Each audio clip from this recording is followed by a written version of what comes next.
오늘은 삼위일체 주일입니다. 그러니까 지난주가 오순절 성령 강림절이었으니까 이제 성령의 절기가 된 거죠. 원래 이 교회력이라는 것은 교회의 행사와 중요한 교리에 따른 달력 캘린더라고 할 수 있습니다. 원래 그 교회력의 시작은 11월 말이나 12월 첫째 주쯤 시작하는 대림절, 대강절입니다. 예수님께서 오시는 것을 기다리는 그게 이제 교회력의 한마디로 설날입니다. 그때가 이제 성자의 시대가 되겠죠. 그랬다가 쭉 성자의 절기입니다. 주연절이 오고 사순절이 오고 부활절이 오죠. 다 예수님과 관계된 일입니다. 근데 이제 부활절이 다 끝나면 오순절이 시작되는데 이때가 성령 강림절이죠. 오순절 날 성령 강림이 하셔서 그날부터 이제 우리가 성령 강림절이라고 그러는데 이 성령 강림절부터 원래는 대림절까지가 쭉 그냥 성령 강림절이었습니다. 그러니까 뭐 오순절 후 몇째 주일 이렇게 표현하건 성령 강림 후 몇째 주일 이건 표현 다 똑같은데 어쨌든 이때를 비절기 뭐 이렇게 표현하기도 했습니다. 근데 사실 비절기라는 게 말이 좀 안 되죠. 표현이 좋은 표현은 아니에요.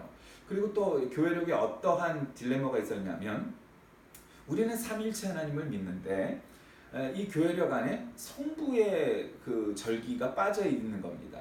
그래서 이제 그러면은 오순절 기간이 성령 강림절 기간이 너무나 기니까 이 기간 성령 강림절 기간을 좀 이렇게 나눠 갖고 창조절을 만든 거죠. 그래서 9월 달이 되면은 이제 창조절이 돼서 그때부터는 성부의 시대가 되는 겁니다. 그래서 성부의 시대가 돼서 창조절에서부터 9월 달서부터는 대림절 그 한 두 달 뭐 석 달여 기간 동안을 우리는 이제 창조절이라고 부르는 거죠. 이제 창조절이라는 게 성부에 주관하는 관계된 절기이기도 하고 요즘 세계적으로 여러 가지 문제가 되는 자연보호라든가 생태 이런 것과 관련된 기간이기도 하고 그래서 어쨌든 그렇게 교회력이 성부, 성자, 성령 이렇게 삼위 하나님의 그런 절기들로 이렇게 세분화하는 것이 좋겠다 이런 경향이 오늘날 있습니다. 근데 삼위일체라는 것은 사실 쉽지 않은 거죠. 어려운 거예요. 근데 이제 문제는 그거예요. 어느 사람도 완벽하고 100%로 삼위일체를 이해하기는 힘들어요. 원래 구약성경 시대 때 한 분의 하나님이다 늘 그렇게 말씀하셨어요. 그러니까 그냥 하나님은 그냥 하나님이신 것 뿐이었어요. 근데 예수님이 뭐 등장하고 그때 성령님이 등장하진 않았어요. 그런데 성경 속에는 뭔가 비밀이 숨겨져 있었는데 예를 들면 하나님의 이름은 이제 두 가지의 이름이 있어요. 크게 보면은 엘 계열, 그러니까 엘샤다이, 엘로힘이라는 엘 계열의 이름이 있고 야 혹은 야훼라고 말하는 이제 그 야훼 계열 제2 문서라고 말하는 그 이제 제2니까 영어로 표현하면 제2 계열과 2계열이 있는데 이 엘은 단수의 하나님이에요. 그러니까 신, 하나님이란 뜻인데 엘로힘이라고 표현하면 그건 신들, 하나님들이라는 복수였어요. 그러니까 이미 성경에는 엘로 표현한 것도 많죠. 뭐 엘로힘, 엘샤다이 뭐 그렇게도 많지만 엘로힘이라고 표현된 구절들도 굉장히 많아요. 구약 성경에. 자세히 뜯어보면 구약 성경에도 우리는 이라는 표현들이 굉장히 많이 나와요. 이미 구약 성경에는 하나님이 한 분의 하나님이 아니라는 것을 증명했어요.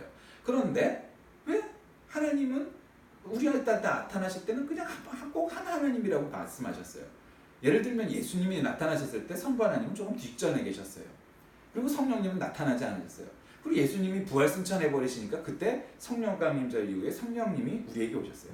그래서 만약에 이런 얘기를 해요. 우리가 퍼펙트하게 삼일체를 이해하기는 힘들지만 우리가 무슨 일이 생겨서 기도를 했어요. 그랬더니 제가 잘 드는 늘 예지만 디즈니 만화에 나오는 것처럼 천사가 나타나고 마귀가 나타나는 거는 그건 뭐 있을 수 있는 일이지만 성부 하나님, 성자 하나님, 성령 하나님 세 분의 하나님이 우리한테 한꺼번에 나타나셔서 야 이렇게 저렇게 그렇게 만약에 표현한다고 그러면 여러분 우리가 얼마나 이게 어지럽겠어요. 판단할 길이 없겠죠. 그러니까 하나님은 세 분이시면서 한 분인 게 우리에게 골치 아프게 세 분이서 한꺼번에 등장하시는 일이 없어요. 그러니까 우리가 골치 아프게 어떤 하나님 말을 믿어야 될까? 이렇게 고민할 필요가 없어요. 그리고 지금은 성령의 시대예요. 그러니까 신학에서도 지금은 옛날에는 뭐 성부론을 갖고 성부 하나님에 대해서 막 어쩌고 저쩌고 하나님은 이런 하나님이다 저런 하나님이다 연구하기도 했고 또 성자의 또 시대가 있어서 예수 그리스도는 이런 예수다, 뭐 역사적 예수에 대해서 예수님은 신이며 참 신이면서 참 사람이다, 뭐 이런 거를 막 논증하고 있는데, 이제 오늘날의 그런 신론은, 그러니까 신론과 그 기독론이죠, 조직 신학에서. 그거는 뭐 이미 다 나왔어요. 뭐 이제 그거를 좀 각색하는 정도는, 다르게 보는 시각은 존재할지 몰라도 더 이상 새로울 게 없는, 아이디어가 없을 만큼 완벽하게 구축이 돼 있어요. 그런데 이 삼일체 중에 성령론은 아직도 완벽하게 신론이나 기독론과 같이 돼 있질 않아요. 그 왜 그러냐? 아직도 성령 하나님은 우리에게 다 드러내지 않으시고 아직도 성령의 시대가 끝나지 않았기 때문이죠. 그러니까 삼위일체란 원래 세 분이 계셨는데 우리에게는 하나처럼 다가오셨어요. 그러니까 세 분이 하나예요. 그러니까 양태론처럼 나는 집에 가면은 아버지고, 회사에 가면은 과장이고, 또 뭐 교회 오면은 집사고, 이렇게 생각하는 건 양태론이에요. 그거는 내가 하나인데 달리 이름 타이틀이 붙는다는 얘기고, 그게 아니고 삼위일이라는 거예요. 그 이제 이 기독교에 대해서 적대적인 인간들은 늘 그렇게 얘기하죠. 야, 그게 말이 되느냐? 그렇죠, 말이 안 돼요. 여러분, 말이 되지 않아요. 근데 여러분, 성경에 말이 안 되는 얘기가 얼마나 많은데요. 아니, 하나님이 아버지도 없이 동정녀 마리아에게 왔다는 건 말이 되며, 죽었다가 다시 부활했다는 건 말이 되며, 부활 승천했다는 건 말이 되며, 죽었던 사람이 살아난 건 말이 되며, 평생 태어날 때부터 장애인인 사람이 벌떡 일어나고 눈 멀어서 한 번도 보지 못했던 사람이 눈을 뜨는 건 말이 되며, 물 위를 걸었던 예수님이 그거 한 건 말이 되며, 베드로며, 아니 바다를 갈랐다는 모세의 이야기는 말이 되며, 말이 안 되는 얘기 성경에 너무도 많아요. 말이 안 되는 것만 꼽아볼까요? 그러면 성경에 말 안 되는 얘기는 너무너무 많아요. 그러니까 과학적이고 이성적인 이야기로만 따져본다면 그걸 설명할 길이 없어요, 사실은. 그런데 문제는 성경에 기록되어 있단 말이에요. 그런데 문제는 성경이 다른 동화책이나 소설책처럼 지어낸 이야기라면, 좋은 판타지야, 아바타라든가 스타워즈라든가 뭐 해리포터라든가 그런 판타지 소설이나 영화 같은 이야기를 치부해버리고 멋진 대하소설, 멋진 판타지 소설이야 라고 끝나면 될 만한 일이에요. 문학적으로는 우수하지만 그냥 소설이야, 소설 같은 이야기야, 신화야.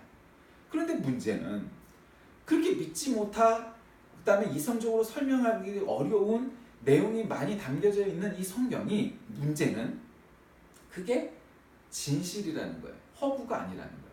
왜냐하면 우리가 하나님을 만나면, 우리가 거듭나면 알 수 있는 거죠. 왜? 살아계신 하나님이 나를 자녀 삼으셔서 내가 하나님을 알기는 하지만 믿지 못하고 아버지라고 부르지 않고 성령님을 만나지 못했을 땐, 에이, 이까짓 무슨 그리스 신화나 뭐 이 성경이랑 뭐 똑같지? 라고 생각하던 생각이 전혀 180도로 바뀔 수밖에 없는 거죠. 그래서 이건 멋있는 판타지가 아니라 진정한 판타지는 역사여야 되는 거예요. 사실이어야 돼요. 진실이어야 그것이 되는 거죠. 예를 들면 여러분, 아무리 멋진 전쟁 영화를 만들어낸다고 칩시다. 만들어낼 수 있죠.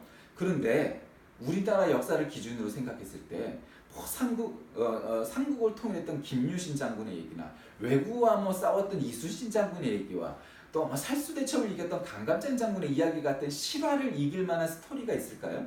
없어요. 왜 그럴까요?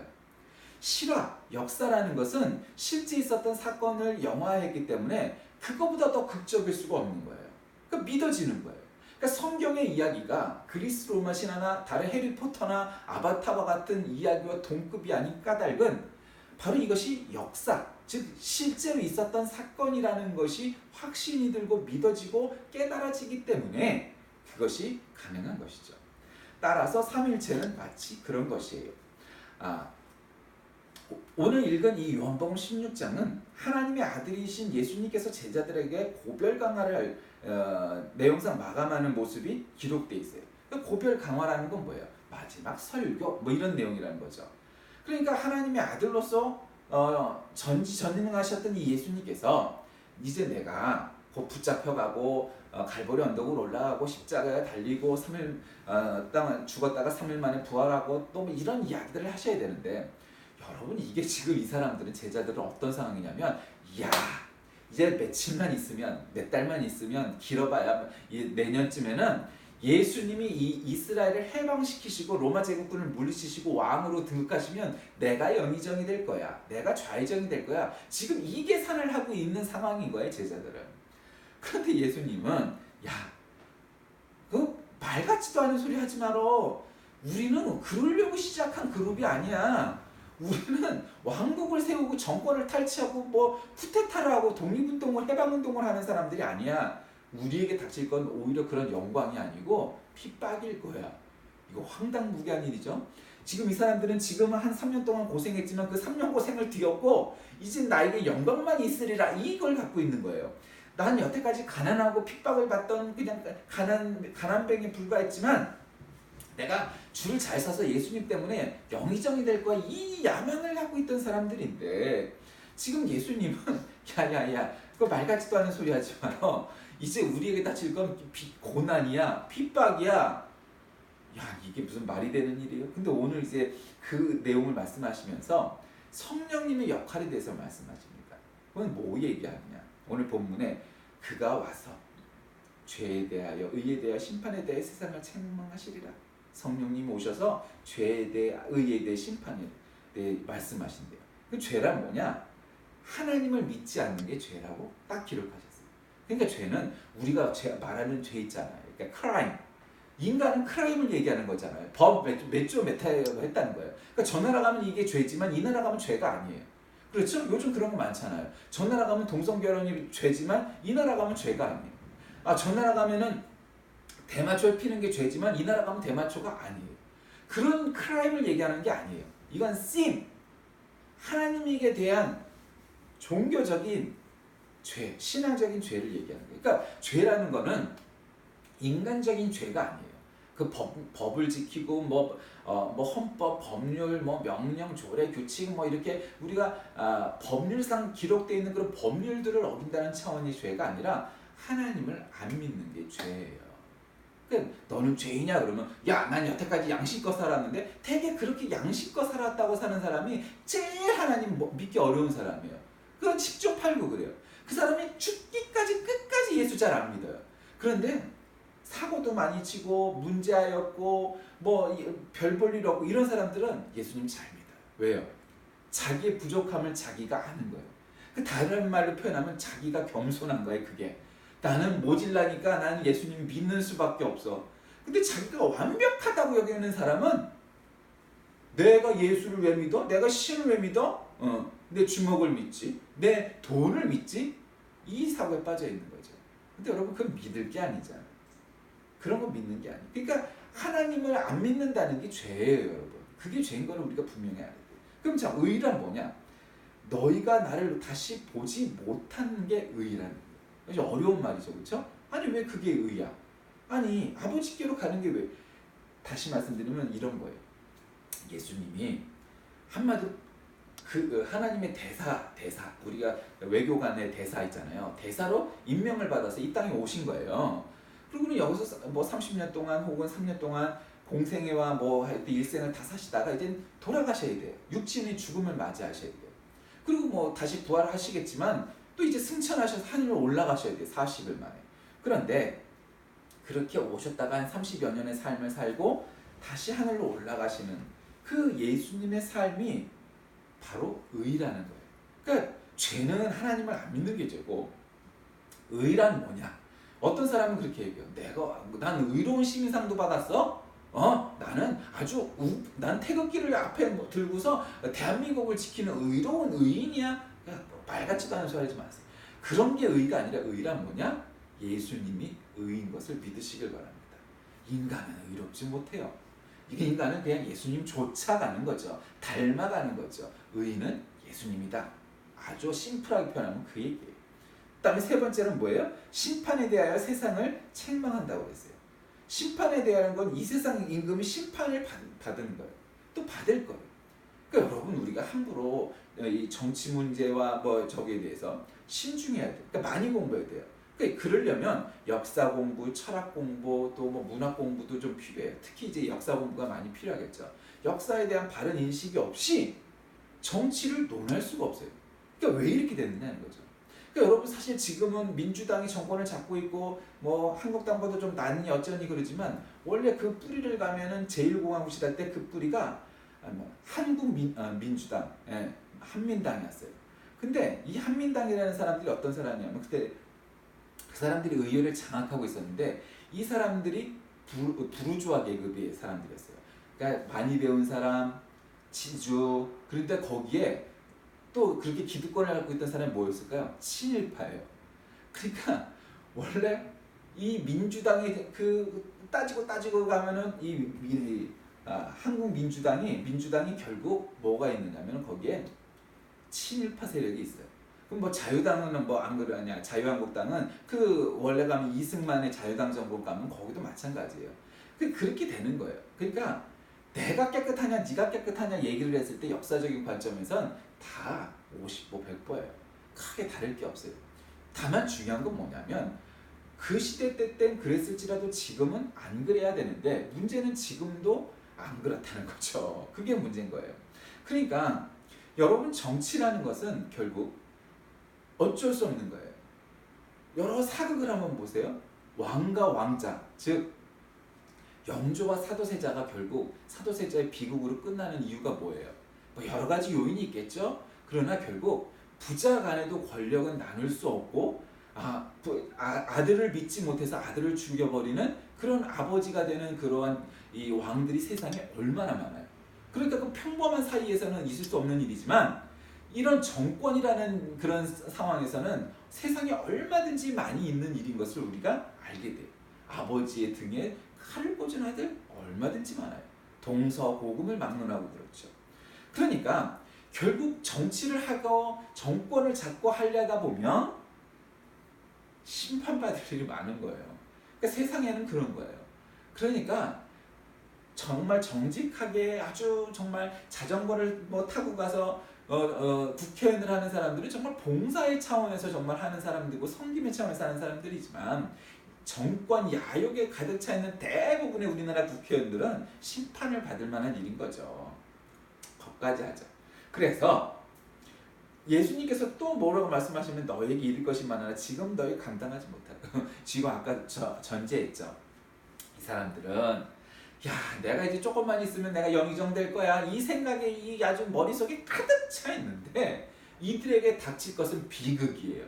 예수님이 붙잡아시는 모습 또 힘없이 가시면류관의 십자가에 달리시는 아무 힘없을 것 같은 그런 죄인의 모습 아주 그 중죄인이잖아요. 그리고 돌아가시는 모습 그래서 이 사람들은 다 도망을 가버릴 거예요. 그리고 스멀스멀 다시 나와보니까 여자들이 제일 먼저 예수님 부활하신 걸 보게 돼요. 이게 창피한 일이죠. 지금 그 모든 일들을 이 사람들한테 얘기해봤자 믿을 수도 없고 이건 믿어서는 안 되는 일인 건데 그 다 말씀하실 수가 없는 거죠. 감당할 수가 없습니다. 그러나 여기에 해결책인 거예요. 성령님의 역할이 뭐냐? 그 포지션이 있잖아요. 하나님도 포지션이 있어요. 성부 하나님의 포지션이 있고 여러분 우리가 운동 스포츠에도 포지션이 있잖아요. 투수는 공을 던지고 골키퍼는 골을 막아요. 그게 포지션이듯이 성령님의 역할 포지션이 뭐냐? 진리의 성령이 오시면 딱 앞에 수식어가 뭐예요? 진리의 성령. 그러니까 성령님은 진리다라는 것을 아주 그냥 전제했잖아요. 수식어처럼. 그러면서 모든 진리 가운데로 인도하시는 거예요. 그러니까 우리가 성령 충만하다는 제1순위는 방언을 하는 것, 예언을 하는 것, 신유를 하는 것 이런 것도 다 중요하지만 제1위의 성령의 가장 근본적이고 가장 크고 가장 궁극적인 오심의 그 역할이 뭐고 우리가 성령 충만하면 할 수 가능한 최고의 덕목이 뭐냐? 진리인 것을 믿으시기 바랍니다. 진리예요. 근데 그 진리가 사람들이 생각하는 그런 진리가 아니고 하나님의 진리여야 되는 거죠. 하나님의 진리. 그래서 하나님을 알게 되는 거고 믿게 되는 거고 깨닫게 되어지는 그 진리를 성령님을 통해서 우리가 알 수 있는 거예요. 그가 스스로 말하지 않고 들은 것을 말하고 장래일을 너희에게 알리는 거예요. 그러면 하나님의 영광을 우리가 알게 되는 거고 그래서 예수님께서 왜 이 땅에 오셨는지 왜 박해를 받으셨는지 박해를 어떻게 받게 되는지 우리가 그런 것들을 알 수 있게 되는 거죠. 그런데 오늘 성경은 우리에게 뭐 오늘 읽은 본문뿐만 아니라 이 뒤에 가면은 계속 이제 그 박해받는 대목이 나오죠. 지금 아까도 말씀드렸듯이 오늘 이 대목이 6월절 만찬 석상에서 세족식을 마치신 후에 예수님의 마지막 강화, 말씀, 설교, 강론이 있었던 거예요. 이 가운데 제자들에게 주는 경고 혹은 위로 혹은 예언과 같은 내용의 말씀이 여기에 당연히 있었고, 그러나 예수님은 아주 클리어하게 나는 이렇게 해갖고 저렇게 돼갖고 될 거야 라고 말씀하시지는 않았으나, 결론적으로 내가 너희가 이걸 다 말하면 너희들은 감당을 할 수 없으니 어쨌든 여러 가지 일이 올 거고 나는 떠나갈 거지만 뭐 이 표현은 없죠. 바로 닫고 진리의 성령님이 오셔서 언제요? 마가의 다락방에서 열심히 기도하고 찬양할 때에 불같이 성령님이 임하셔. 그 진리의 성령 오시면 너희들이 방언을 하게 되고 너희들이 예언을 하게 되고 너희들이 성령의 능력을 받게 되고, 그래서 결국 땅끝까지 나는 순교하는 한이 있어도 복음을 전하리라라는 사명자가 되어서 나는 비록 하늘로 올라가지만 진리의 성령님께서 너희와 함께 하실 것이다. 깨닫게 하실 것이다. 하나님은 너희들과 항상 함께 한다는 것을 가르치시는 거죠. 근데 왜 세상이 박해를 받을까요? 세상에서 그리스도인이 박해를 받는 이유는 하나예요. 세상과 다르기 때문에, 이질적이기 때문에. 요즘 어떤 드라마를 보니까 상고사를 이야기하는데 그 뭐 네안데르탈인에서 나왔을 네안탈과 인간을 얘기하죠. 그러니까 호모사피엔스죠. 그런 아주 그 픽션을 갖고 얘기하는데, 이 드라마에서 인간은 빨간 피를 갖고 있는데 네안탈이라는 사람들은 파란 피를 갖고 있어서 그 혼혈인 이르크는 보라색 피를 갖고 있다라는 그 전제를 깔아요. 아주 재미있는 발상이죠. 근데 이제 거기에 나오는 주인공 둘이 다 이르크, 잡종이에요. 한마디로 혼혈이에요. 그래서 그 둘이가 보라색 피를 갖고 있는데 하나는 이제 왕이 될 거고 하나는 이제 반대편에서 투사가 되겠죠. 근데 문제는 이 왕이 뭔지 알아. 아직은 왕이 없는 시대인데 왕이 될 거예요. 그런데 왕만 되면 되는데 어저께 보니까 거기에서 어떤 대목이 나오면 이 사람이 자기 아버지를 죽이고 그 제사장 역할을 해요. 목사처럼 무당처럼 그 종교적인 일을 자기가 감당해요. 그리고는 신이 된 빙이 된 것처럼 자기가 예언을 해요. 그러면서 자기가 신이라고 선포를 하는 거예요. 그러면 이게 신 플러스 왕 플러스 제사장을 지가 한꺼번에 다 해버리겠다는 얘기예요. 그러니까 완전히 그걸 장악하겠다는 거죠. 근데 문제는 그 딜레마가 이르크예요. 혼혈 쪽이에요. 그 문제가 있는 거예요. 그러니까 세상이 그리스도인들을 미워하는 까닭이 있어요.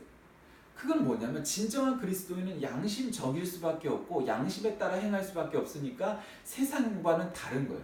세상은 여러분 목적과 방법을 가리지 않고 승리하면 되는 거예요. 수단과 방법을 가릴 이유가 없어요. 승리한 사람이 이긴 거예요. 그러나 성경은 어떻게 기록합니까? 그런 길과는 전혀 관계가 없어요. 성경의 황금률에 대해서 얘기할 때 뭐라고 해요? 다른 사람이 나에게 와서 오른뺨을 때리거든 어떻게 해요? 왼뺨, 다른 뺨을 내밀라. 원래 오른뺨, 왼뺨은 없어요. 한 뺨을 때리면 반대편을 내밀어야 되는 거예요.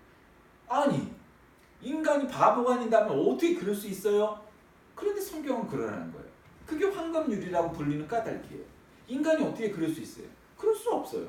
그런데 성경은 복음서에서 그렇게 가르치고 계세요. 그건 세상과 다른 원리예요. 그러니까 그리스도인들이 정말 그렇게 살면요. 그래서 마다 테레사처럼 살고 무슨 손양원 목사님처럼 살고 바울처럼 살면요 사람들이 돌을 던져요. 야 저거 미친놈 아니야? 저거 뭐 살아있는 천사야? 살아있는 하나님이야? 뭐야? 왜 저렇게 하는 거야? 인간이면 어떻게 저럴 수 있어? 하고 오히려 미워하고 싫어요. 왜 그럴까요? 그것이 인간으로서 할 수 없는 일이기 때문에, 이질적이기 때문이에요. 아니 나는 빨간 피인데 자기는 뭐 파란 피를 갖고 있어? 왜 그러는 거야? 이러는 거죠. 세상에서 그리스도인이 박해를 받는 이유는 다르기 때문이에요.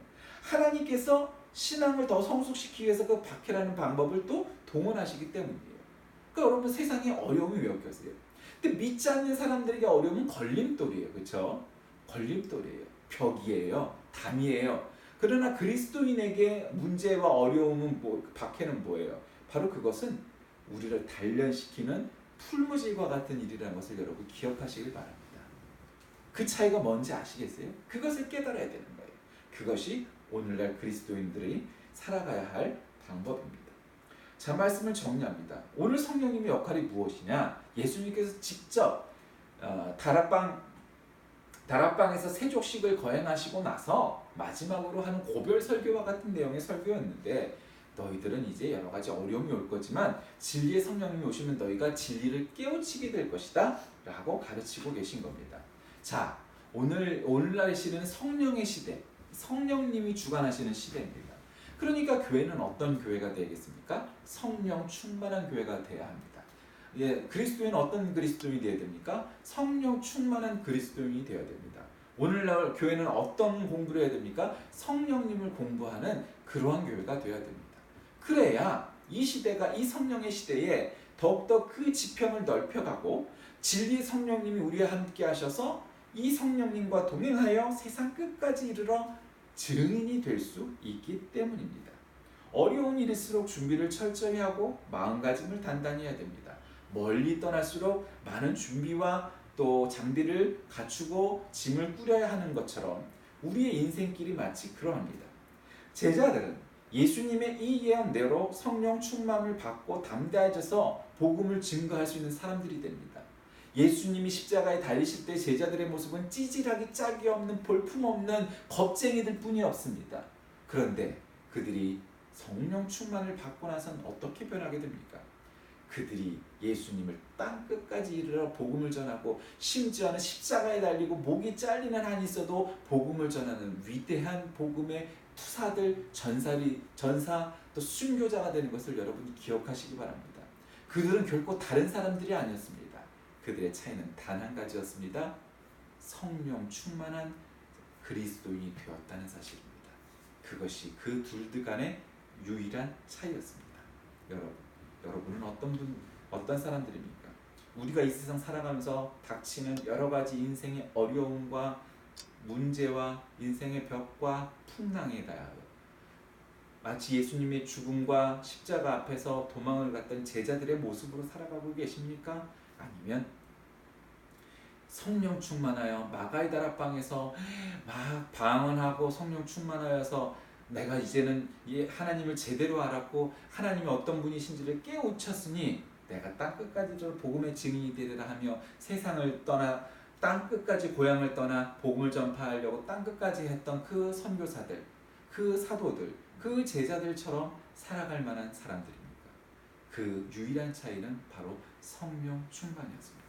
우리 모두 다 성령 충만한 그리스도인들 되시길 주의 이름으로 간절히 기도드립니다. 살아계신 하나님, 우리가 진정 성령 충만한 사람들인지 되새겨보게 하여 주옵소서.